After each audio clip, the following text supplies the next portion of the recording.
एक अनोखा दीवाना, अजब प्रेम की गजब कहानी। रीमा घर से बाहर जाने के लिए दादी से बहस कर रही थी। दादी ने कहा, बेटा तुम्हें हल्दी लग चुकी है, इसलिए अब शादी तक तुम्हारा घर से बाहर जाना बंद। रीमा ने कहा, अरे दादी, आप भी क्या पुराने ज़माने वाली बात कर रही हो। अब इस हल्दी से मेरा बाहर जाने का क्या संबंध। दादी ने रीमा से कहा कि बेटा, तुम आजकल के बच्चे कुछ नहीं समझते हो। शादी ब्याह के समय हमारे ग्रह कुछ कमज़ोर हो जाते हैं और इस समय का फ़ायदा उठाकर बुरी आत्माएं हमें नुकसान पहुंचा सकती हैं। दादी की ये बुरी आत्मा वाली बात सुनकर रीमा जोर जोर से हंसने लगती है। रीमा की मम्मी ने उसे इस तरह हंसते हुए देखकर तुरंत चुप रहने का इशारा किया।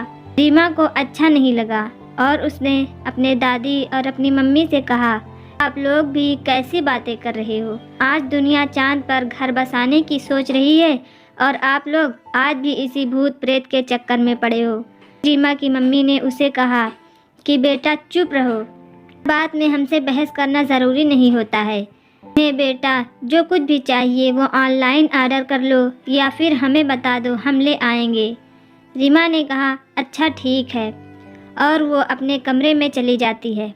रीमा जैसे ही अपने कमरे में जाती है कि तभी मोबाइल पर उसके मंगेतर का कॉल आता है। रीमा को फ़ोन पर उदास देखकर रीमा के मंगेतर ने उससे पूछा कि इतनी उदासी किस बात की। रीमा ने सारी बातें बताई। उसके मंगेतर ने कहा कि वैसे तो मेरे सास और दादी इतने भी पुराने ज़माने के नहीं लगते हैं, क्योंकि वो हमारी लव मैरिज के लिए इतनी जल्दी मान गए थे। वो सिर्फ तुम्हारी फिक्र कर रहे हैं और कुछ नहीं है।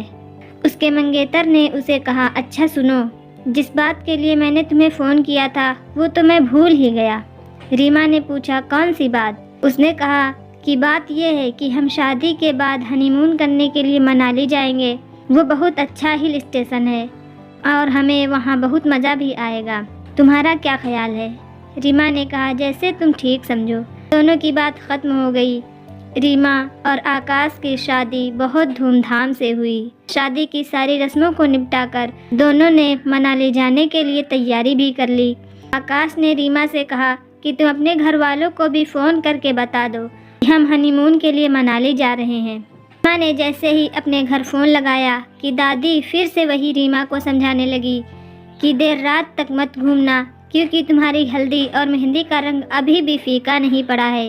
रीमा दादी की बातें सुनकर जोर जोर से हंसने लगी और बोली, क्या दादी, आप भी अभी तक यही बातें कर रही हो। तभी फ़ोन आकाश ने लिया और उसने रीमा की दादी से कहा कि आप बिल्कुल फिक्र मत कीजिए, मैं रीमा का अच्छे से ख्याल रखूँगा। अब आकाश और रीमा अपने आगे के जीवन के सपने देखते हुए जल्द मनाली पहुँच भी गए और उन्हें पता भी नहीं चला।